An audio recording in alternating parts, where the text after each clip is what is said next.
Good afternoon, Mr. Mayor, Madam Deputy Mayor, and esteemed councillors. My name is Katy Yelovich. Thank you for this opportunity to speak to you of my concerns regarding LRT traffic congestion with reference to safety in wards 2, 3, and 4. On April 1st, I read the Spectator's article, Code Red Fire. Upon completing the article, I wondered how the LRT would impact wards 1 to 4. I will quote verbatim sections of the newspaper article that particularly caused me great concern. There were 1,549 fires in Hamilton from 2012 through 2016, and nearly 700 of those fires occurred in wards 2, 3, and 4 of the inner city. About 75% of Hamilton's fire injuries occurred in those three wards, which represent just over 20% of the city's population. Of the 21 deaths that occurred in the old city of Hamilton, 19 of those were in the lower city.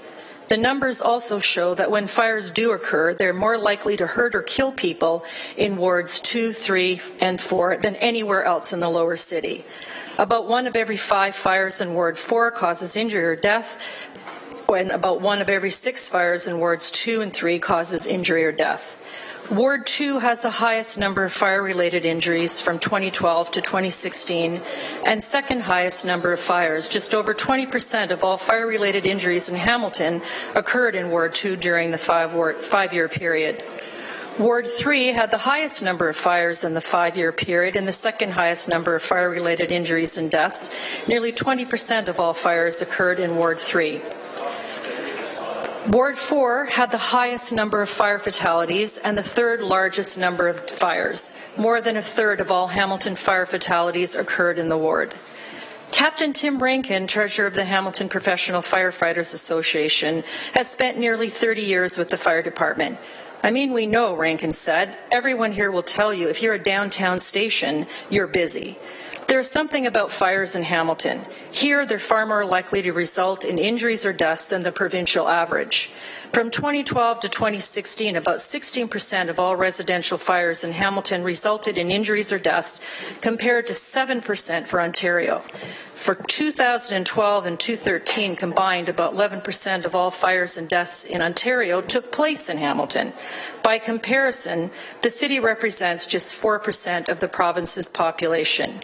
Response times and proximity of fire station doesn't appear to be factors. There are 7 full-time fire stations serving the 5 lower city wards. Captain Rankin says the proximity of fire stations to inner city neighborhoods helps ensure crews arrive on scene in good time. But with every minute that passes, fires grow exponentially. After 1 minute, a fire doubles in size. After 2 minutes, it's 8 times as large, and 3 minutes, it's 16 times the size. The Metrolinx maps I use for the following information likely have had some changes take place, but you will understand my concern once I've indicated what is planned in wards 1, 2, 3, and 4. In Ward 1, there will be 11 crosswalks and 13 blocked roads.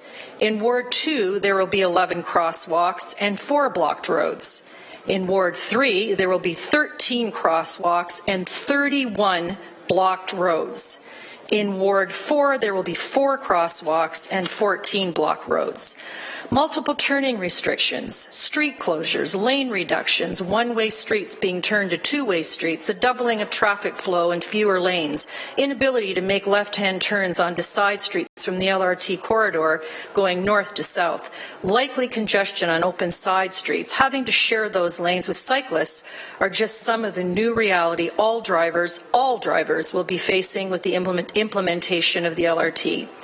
I made attempts to speak to active members of the Hamilton Fire Department, and kindly someone from the Fire Department asked a representative from the Hamilton LRT office to contact me about my biggest concern, mainly how will the Fire Department be able to keep to that 3-minute or less doorway to save lives and homes in wards 2, 3, and 4. Harold Groen contacted me and indicated that the LRT office has met 4 times with Hamilton Fire Department officials and will be meeting again. He very kindly offered to email me and keep me updated. I do believe that the Hamilton Fire Department has a serious set of circumstances with the new reality they will be facing with the loss of current logistical freedoms with the implementation of the LRT. I feel Hamiltonians have been offered a flawed transit plan. Let's fix the HSR, consider BRT, build up ridership, and revisit implementation of the LRT when Hamilton is truly ready. Thank you for that. And I apologize. I should have given you that bell quite a few seconds earlier, but you were right on time. Thank you. Councillor Marola, followed by Councillor Whitehead. Thank you, Madam Chair, and many thanks for the presentation. One thing that was outlined in the article, or that wasn't outlined in the article, but that I'm aware of and discussed with the reporter, is that nearly 80% of those fires were actually north of Main Street. So really makes the entire crux of this problem moot, but appreciated. So in essence, the fire stations themselves are north of Main Street, which would accommodate the existing scenario if we were to be in the same situation in the future. So I just wanted to share that with you. It didn't make it into the article. It should have, and I spoke to Steve Bust about it, but unfortunately it wasn't in there. Thank you, Councillor. Councillor Whitehead. Thank you. Thank you for your presentation. The question I have, because again, I ask questions doesn't mean I've taken a position. It means I'm asking questions to be informed, and I think that's what you're doing. Yes, yes. So the question I have is, because apparently I asked the question and I was told FUD. So here's the question for you, because you had it sort of contained in your presentation. Do you believe with this current plan that there would be more vehicle traffic cutting through local streets? Through you, Madam Deputy Chair. I do. I actually, 2 weeks ago, no more than that, I attended a Strathcona Community Council meeting where the issue was about removal of the bike lanes on Dundurn and York Boulevard. And it was stated that there would be, on York Boulevard alone, a 900 car increase on York Boulevard. So then I thought, well, how the heck are all those cars going to get to York Boulevard? They're going to go up the side streets.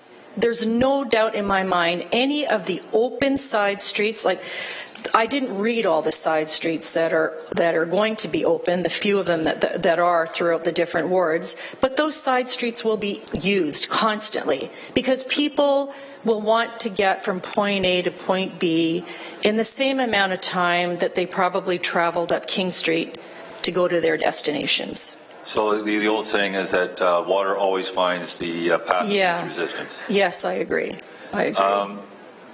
Also in the estimates, they're indicating that Aberdeen at peak hours, I believe it's eastbound, would increase by 600 cars per hour at peak hours. Yes, that's what I heard also. The fact that there's no left turns along this corridor and people trying to, in the most convenient way, get to their location, would that not also have a bit of an impact on people cutting through the local neighborhoods along that corridor?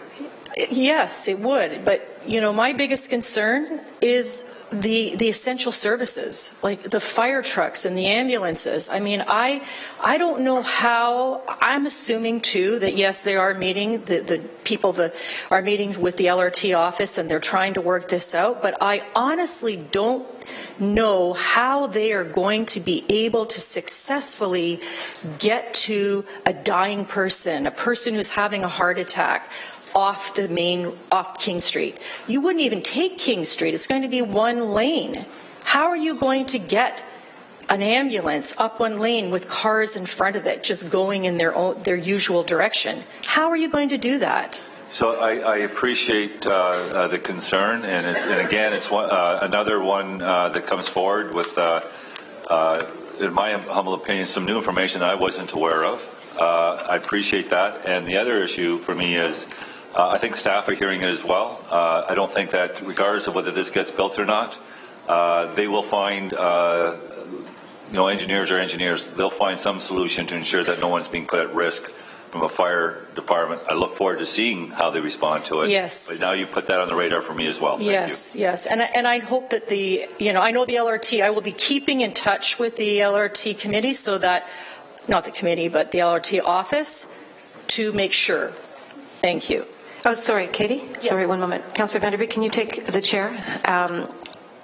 Did you say you were in touch through the chair with representative officials, either paramedics or No, EMS? not paramedics. It was I left my name with people at the Hamilton Fire Department, but they didn't get back to me, which is fine. I understand. So they had a gentleman by the name of, sorry, I might have not. Okay, you don't have to say his name, but a gentleman contacted me, and I spoke to him about my concerns, and he said that they would be meeting with the LRT, with the fire department in about 2 weeks' time, and they spoke to me on April the 19th. So, hopefully I will get emails down the line explaining what will be going on. But is that soon enough? 4 visits in 10 years with the Hamilton Fire Department?